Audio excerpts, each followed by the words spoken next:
YouTube.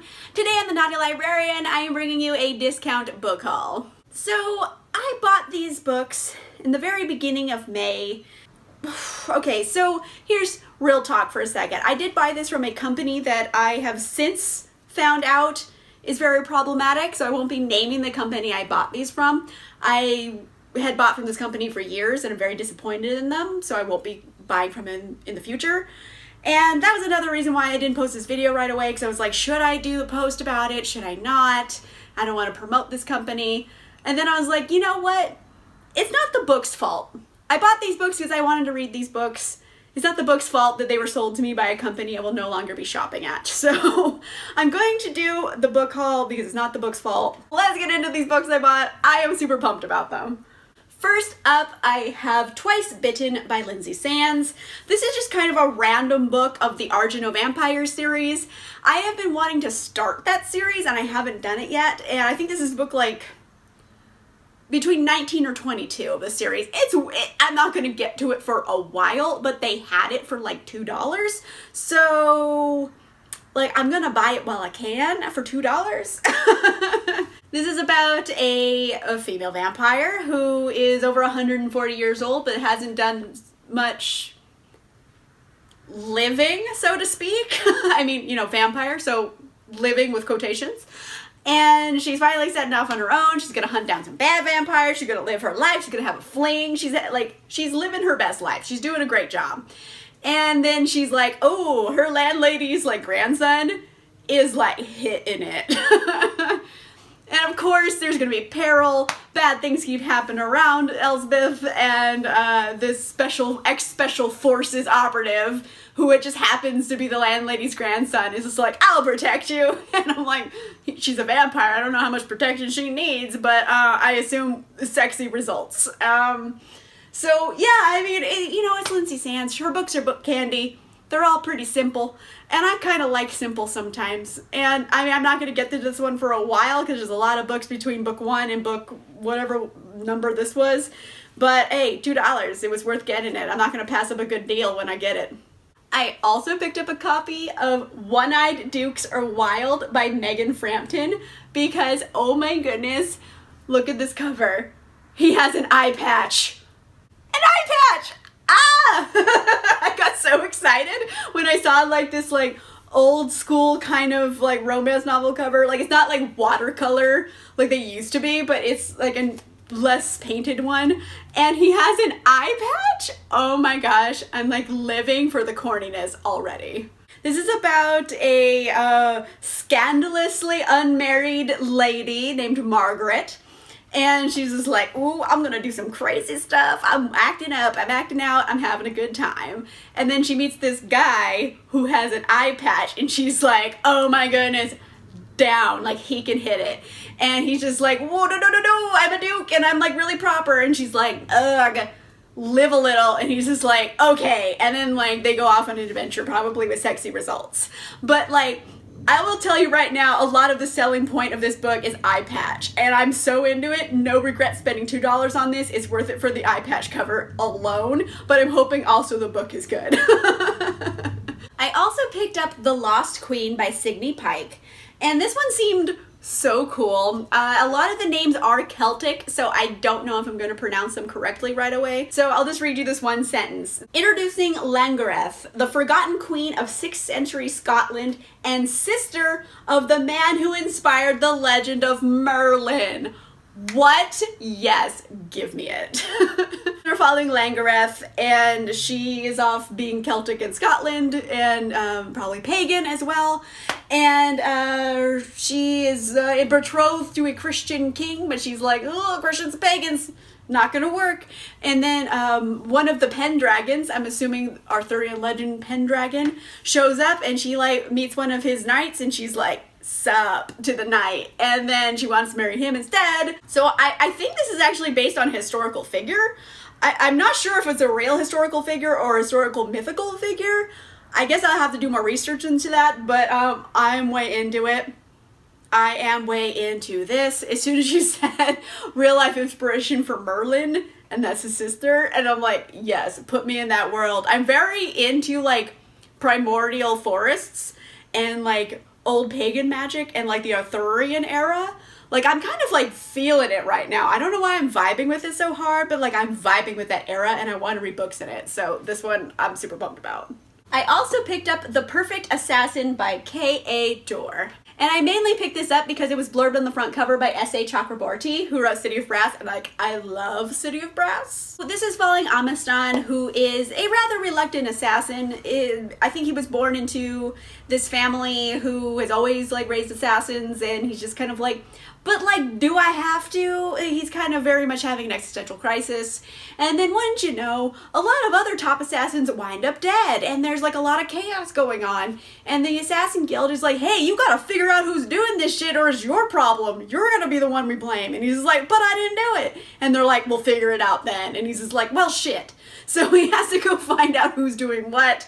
From what I have heard about this book, I heard that it actually features ace characters. I think he's not a romantic. I think he is attracted romantically to men, but he is also asexual. So very interesting topics and a character to follow. And I don't know, I heard interesting things about it. And I'm like, reluctant assassin? I'm like, okay, tell me more. I'm into it. I'm excited. Also blurred by S.A. Chakraborty. This has a lot of things working in its favor for me. I also got a copy of Burn the Dark by S.A. Hunt. I have been wanting to read this for so long, and I finally got a copy of it. Yes! It's following a woman named Robin, and she is a witch hunter, and she's also a YouTube celebrity. She has a very popular YouTube show that's witch hunting. And what people don't know is that it's not actually fictional. She's hunting witches for real because witches are the bad guys in this, and they killed her mom, and she's like, no, no, no, no, no, I will not suffer a witch to live, as it says on the cover. So really badass character. The author also is non-binary, and I believe the character in this is either trans or non-binary themselves. It does say her on the back cover, so I'm not exactly sure of the gender identity of this character, but I was wanting to read this for a really long time, mainly because I believe its own voices, and super, super cool, and I am into it. I just want to see like a YouTube star witch hunter book. Like, I mean, this is YouTube. I'm into it. I wanted to read this for so long, and I got it on sale, so yes! I also picked up Herokiller by Paul Tassi, and this one has such a cool premise and also super cool cover, like cover goals, yes. And it's kind of, there's been many like books and movies with the same similar premise, but it's like a fun one. And this is basically near future. There's a very, very popular show produced by this like enigmatic billionaire, and basically prison inmates fight to the death for a chance at freedom. You know, that kind of nonsense in a dystopian world. And there's a new show coming out called The Crucible, and basically anyone can enter, and you're fighting with medieval weapons against the best fighters in the world, and the winner of this crucible like gets unimaginable wealth and stuff. And we're following in particular a former Black Ops specialist, Mark Way. Basically, prior to the events of this book, there was another Cold War between America and China, which was largely won due to Mark's doing in his Black Ops training, and he's lost everything because of it. And then the government's just like, hey, we need you to get to the bottom of this. This billionaire's doing bad stuff. And he's just like, okay, I guess I'll like dust off my swords and get to fighting. And I'm really into it so much. I mean, it's sci-fi, it's dystopian. It's got like kind of a premise we've seen a lot in like kind of schlocky movies and stuff. But I mean, they've made a lot of schlocky movies with that same premise because it works. So I'm excited. You know what? I think it's going to be fun. This is like a book I had never heard of before, but I just so happened to see on the website, and I was like, oh, that seems cool. Buy. Why not? It was $4. Let's do this. So yes, Herokiller. I'm like optimistic about this. I think it might be fun. I also got a copy of We Set the Dark on Fire by Tehlor K. Mejia, and ooh, this has been on my radar for a while, and I saw it, and I was like, oh, it's on sale. Yes, the deals. Oh, I felt like a treasure hunt, and I found the treasure. This is a Latinx author, and this is a very interesting kind of dystopian world.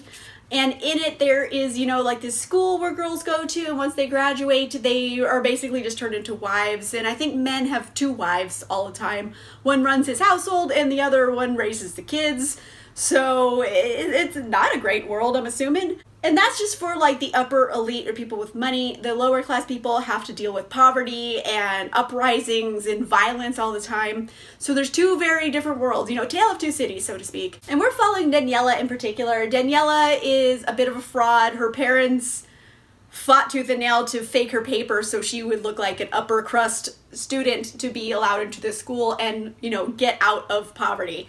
And she's about to marry into a very rich political family, and then, you know, the resistance groups are like, hey, listen, like, why don't you spy on him instead? And I believe there's also forbidden romance in here. I believe it's FF romance in particular that's forbidden in this world. And I am like really pumped about it. Like, I've heard great things, and it's always a book that's been on my radar and I've been wanting to read, and I think they had it on sale for $6, so I was like, ooh, for $6. This is a steal. I'm so pumped about it. I also got a copy of The Demon World by Sally Green. This is the sequel to The Smoke Thieves by Sally Green. I loved The Smoke Thieves. It was really, really good. Sadly, I read it a long time ago, so I'm a little hazy on a lot of the plot points, but a lot of them are still very stark in my brain. There are 5 main perspectives, and they're all kind of different parts of the world, but they're all coming together in this main crisis. And in this world there are demons, and I think their dying breaths, they emit this smoke that is used as like a dope hallucinogen. So it's fantasy worlds, they smoke demon breath.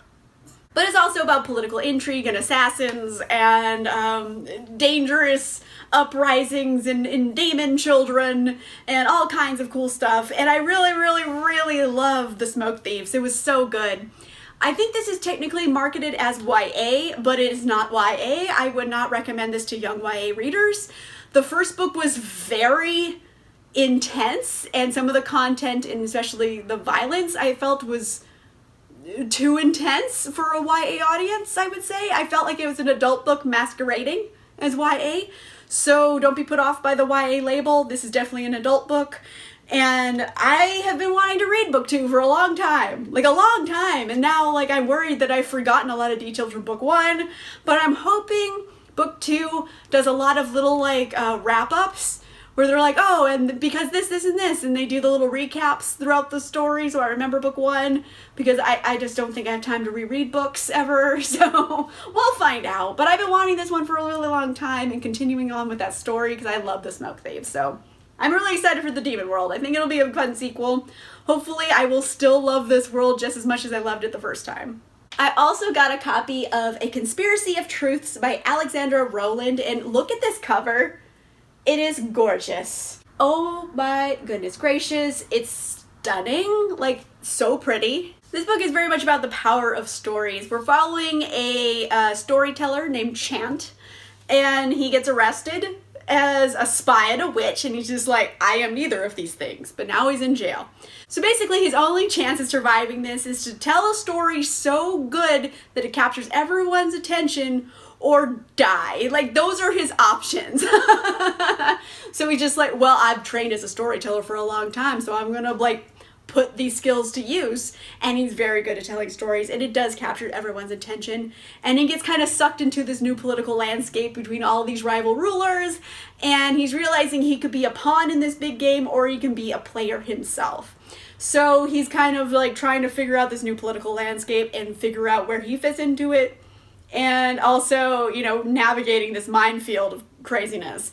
But it's very much a story about telling stories and the magic in that, so I am pumped. And also, it's like gorgeous. Like, that was like main reason I bought this. Oh my gosh, it's stunning. Like, it's kind of a cover buy, but also the content of the book really sold me on it. So yes, super pumped. The last book I picked up was Gods of Jade and Shadow by Silvia Moreno-Garcia. I read one other book by Silvia Moreno-Garcia, and it was pretty good. I did enjoy it. And since she is a Latinx author, a lot of her books deal with particularly Mexican culture. And this one is like dealing with Aztec gods in the Jazz Age. Like, say no more, I am already fully invested. So we're following Cassiopeia. She's kind of almost like a Cinderella type character. She is just busy cleaning floors in her rich grandfather's house. She dreams of something better. One day she opens up a box wouldn't you know? Uh-oh, it's the Aztec god of death that was imprisoned there. And he's just like, hey, help me get back my throne from my scheming brother. And she's just like, okay. So she goes along with the plan, because if this succeeds, all of her wildest dreams could possibly come true. So she also is kind of ambitious, and we're dealing with Aztec gods, the Jazz Age in Mexico City, and I was like, ugh, like the whole setting of this and the whole lore of this just seems so fantastic. I'm so in. Like, it's this gorgeous, it's got a beautiful cover. I am obsessed, like legitimately obsessed. I can't wait to read this. And I got it on sale. Like, that's even better. That's like the icing on top of the cake. Alright, so those are all my discount books. I always get excited when I get a good find and they're like on sale, because it's like finding bookish treasure, and I get really excited about it. But yes, I got all these books and they were all on sale. These are a lot of like kind of sequels I've been interested in, or books I had on my radar for a while, and I finally found them on sale. So yes, super pumped about that. Let me know in the comments down below.